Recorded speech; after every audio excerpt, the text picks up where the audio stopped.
சென்னை அடையாறு மாநகராட்சி மண்டல அலுவலகத்தில் லஞ்ச ஒழிப்பு துறையினர் சோதனையில் கணக்கில் கொண்டுவரப்படாத 1,20,000 ரூபாய் பறிமுதல் செய்யப்பட்டிருக்கும் அண்மை செய்தி இது. லஞ்ச புகாரின் அடிப்படையில் சோதனை நடத்தப்பட்டது. இதில் 1,20,000 ரூபாய் பிடிபட்டிருக்கும் அண்மை செய்தி குறித்து கூடுதல் தகவல்களுடன் நம்முடன் இணைகிறார் குமுதம் செய்தியாளர் சுப்பிரமணியன். உங்கள் கூடுதல் தகவலை தரலாம்.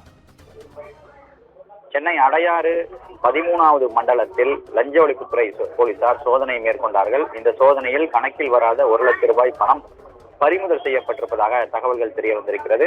குறிப்பாக லஞ்ச ஒழிப்புத்துறை போலீசார் டிஎஸ்பி பிரியதர்ஷினி தலைமையில் இந்த சோதனை என்பது மேற்கொள்ளப்பட்டது. இந்த சோதனையில் கணக்கில் வராத 1,20,000 பணம் பறிமுதல் செய்யப்பட்டதாக தகவல்கள் தெரிவிக்கப்பட்டிருக்கிறது.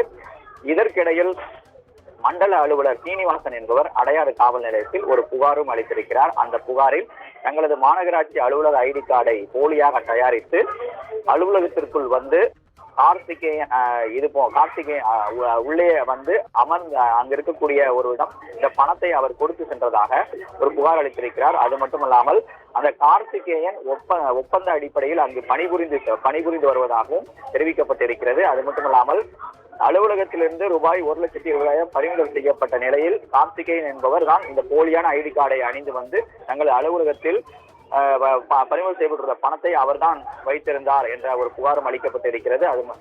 இந்த சோதனை தற்போது நிறைவடைந்திருக்கிறது. கணக்கில் வராத பணம் பறிமுதல் செய்யப்பட்டிருக்கக்கூடிய சூழ்நிலையில் அடுத்த கட்டமாக லஞ்ச ஒழிப்புத்துறை போலீசார் இது தொடர்பாக வழக்கு ஒன்றை பதிவு செய்ய முடிவு செய்திருக்கிறார்கள். சில பல திடுக்கிடும் தகவல்களை தந்ததற்கு நன்றி சுப்பிரமணியன்.